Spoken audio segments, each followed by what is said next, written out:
여러분들이 방금 보신 투구 영상은 2008년 박찬호가 시속 154km의 패스트볼을 구사할 때와 1997년 선동열이 시속 148km의 패스트볼을 구사할 때의 그것입니다. 여러분들은 어느 쪽에 공이 더 빠르게 보였습니까? 대부분의 사람들은 체감이나 느낌을 따져 볼 필요도 없이 박찬호가 구사한 시속 154km 패스트볼이라고 대답하실 겁니다. 그렇지만 동영상을 다운로드 받아서 프레임을 뜯어본 바, 결과는 완전히 달랐습니다. 박찬호의 시속 154km 패스트볼은 릴리스 직후부터 포수가 잡는 순간까지 15프레임이었지만 선동열의 시속 148km 패스트볼은 릴리스 순간부터 포수가 잡는 순간까지 14프레임이었습니다. 지금부터 프레임 하나당 0.5초로 재생해 보겠습니다. 여러분들도 프레임 수를 충분히 세알릴 수 있으실 겁니다.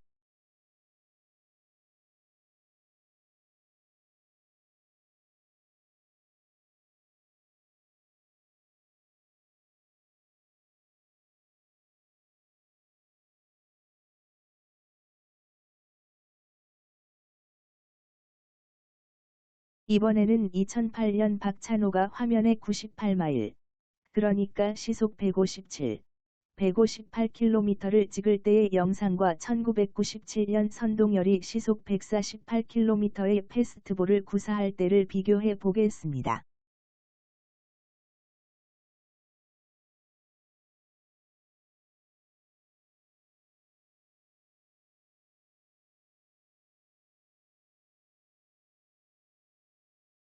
박찬호의 157km 패스트볼은 릴리스 직후, 그러니까 손과 공이 갓떨어진 순간부터 포수 미트가 잡는 순간까지 14프레임.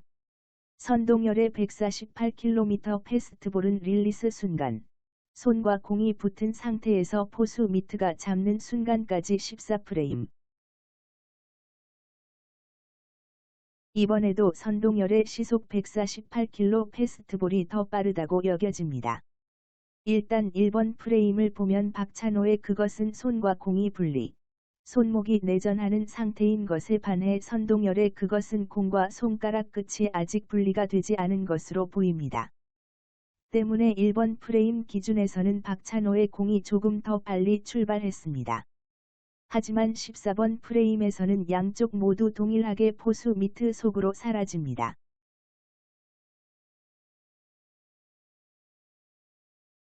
포수 미트에 들어가기 직전 13번 프레임에서는 도리어 선동열의 공이 포수 미트에 더 가까운 상태입니다. 공과 포수 미트가 겹쳐 보이는 2차원 영상의 특성상 공과 포수 미트 사이의 거리를 정확하게 판단할 수는 없습니다. 그렇지만 공의 방향 및 궤적이 오른쪽 아래로 이동하고 있음을 생각하면 선동열의 그것이 확실히 더 가깝다는 사실을 알 수 있습니다.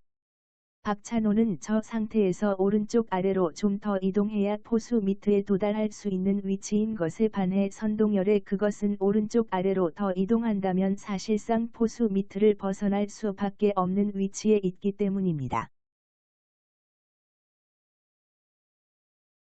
이번에는 박찬호가 시속 153km 패스트볼을 구사한 후 타자 배트에 맞아서 타구가 되는 것과 선동열이 시속 144km 패스트볼을 구사한 후에 타자 배트에 맞아서 타구가 되는 것, 해당 영상을 프레임 단위로 뜯어서 살펴보겠습니다.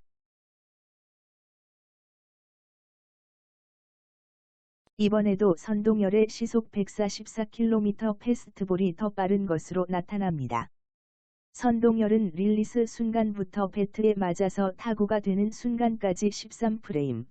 박찬호는 릴리스 직후부터 배트에 맞아서 타구가 되는 순간까지 14프레임. 참고로 박찬호의 그것은 우타자가 때려서 이루수 땅볼이 되었으며 선동열의 그것은 좌타자가 쳐서 좌익수 플라이. 그러니까 선동열의 그것은 좌타자가 밀어치는 타구인데, 밀어치는 경우에 히팅 포인트가 당겨치는 경우에 비해서 좀 더 뒤에서 형성되는 바, 타자의 히팅 포인트의 차이 때문에 이런 현상이 발생한다고 보기는 어렵습니다.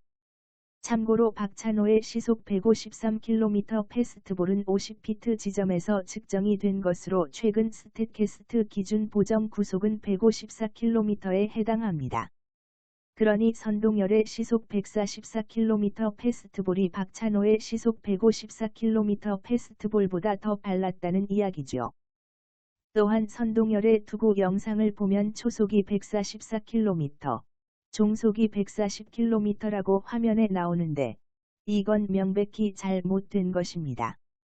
사실 투수가 던진 패스트볼은 55피트 정도를 비행하면서 10% 정도의 구속이 감소합니다.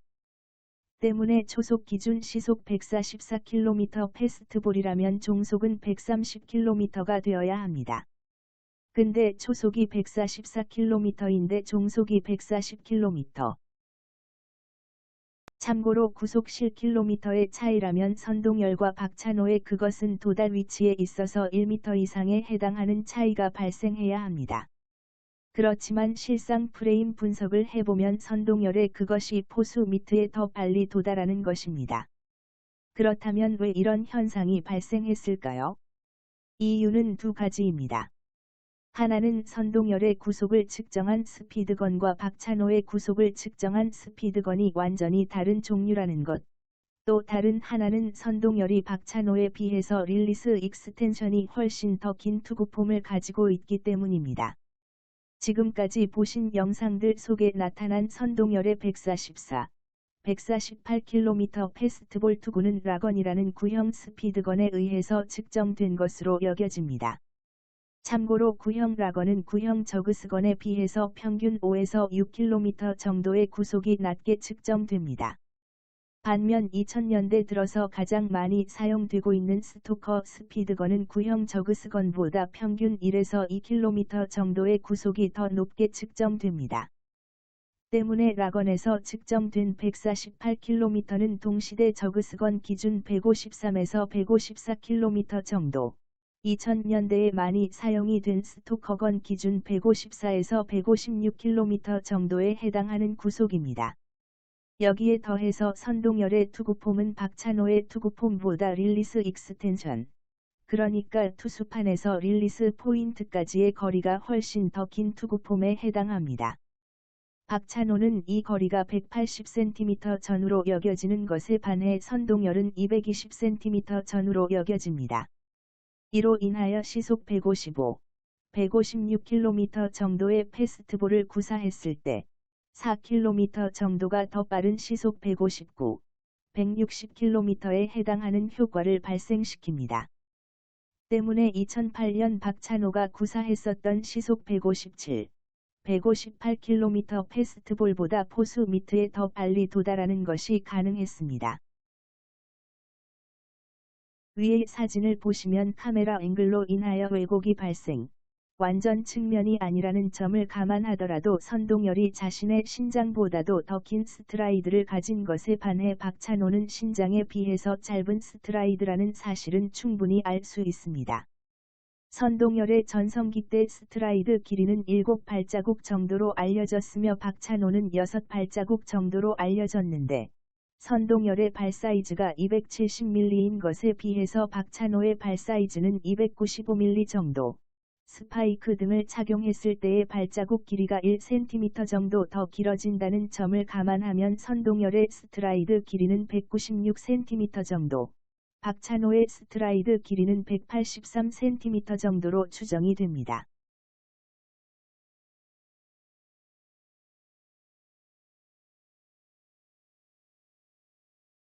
후면에서 찍은 릴리스 순간 100 넘버를 보면 선동열의 그것은 수평에 좀 더 가깝게 누워져 있는 것에 반해 박찬호의 100 넘버는 좀 더 수직에 가깝게 서 있는 형태라는 사실을 알 수 있습니다. 참고로 박찬호의 홈페이지에 게재되었던 박찬호 투수의 프로필을 참조하면 신장이 185cm, 인심 기준 다리 길이가 81cm, 때문에 박찬호의 다리 위에서 머리까지 길이는 104cm 정도가 됨을 알 수 있습니다. 이 경우에 다리 위에서 어깨까지는 대략 75cm 정도가 예상됩니다. 극단적으로 투구 시의 상체를 완전히 수직으로 세우면 이 수치만큼이나 어깨의 위치가 높아지는 것이고 홈플레이트를 향해서 수평이 될 정도로 상체를 엎드리면 어깨와 홈플레이트 사이의 거리는 그만큼 좁혀지게 되는 것입니다. 이번 사진을 보면 박찬호는 릴리스 순간에도 허리가 숙여지는 각도가 70도 정도인 것에 반해 선동열은 팔꿈치가 얼굴 앞으로 나오지 않은 시점임에도 불구하고 38도 정도. 릴리스 순간에는 35도 정도가 예상됩니다. 다리 위에서 어깨까지의 길이를 75cm 정도라고 봤을 때의 선동열의 허리가 숙여지는 각도는 35도에서 40도. 박찬호의 허리가 숙여지는 각도는 65도에서 70도 정도. 이를 기준으로 계산 및 측정을 해보면 선동열의 어깨는 박찬호의 그것보다도 30cm에서 32cm 정도가 홈플레이트 방향으로 더 나아간다는 결론에 이릅니다. 때문에 스트라이드 길이에서 발생하는 차이와 릴리스 순간, 홈플레이트를 향해서 상체가 나아가는 각도 및 허리의 구부러짐이 만들어내는 각도 차이를 감안하면 선동열과 박찬호의 릴리스 익스텐션 차이가 40cm 이상이라는 결론에 이릅니다. 실제 메이저리그 투수들 중에서 신장 대비 릴리스 익스텐션이 가장 긴 투구폼을 가진 투수로 유스메이로 패티시라는 투수가 있는데 2015년에서 2017년까지 유스메이로 패티스의 릴리스 익스텐션을 스탯캐스트로 측정한 바에 의하면 패스트볼 투구 시의 평균이 219에서 223cm였습니다. 반면 이 시기 메이저리그 투수 평균은 187cm 정도였습니다. 이러한 유스메이로 패킷과 선동열의 투구폼을 비교해보면 선동열이 패킷 못지않게 릴리스 익스텐션이 긴 투구폼의 소유자임을 알 수 있습니다.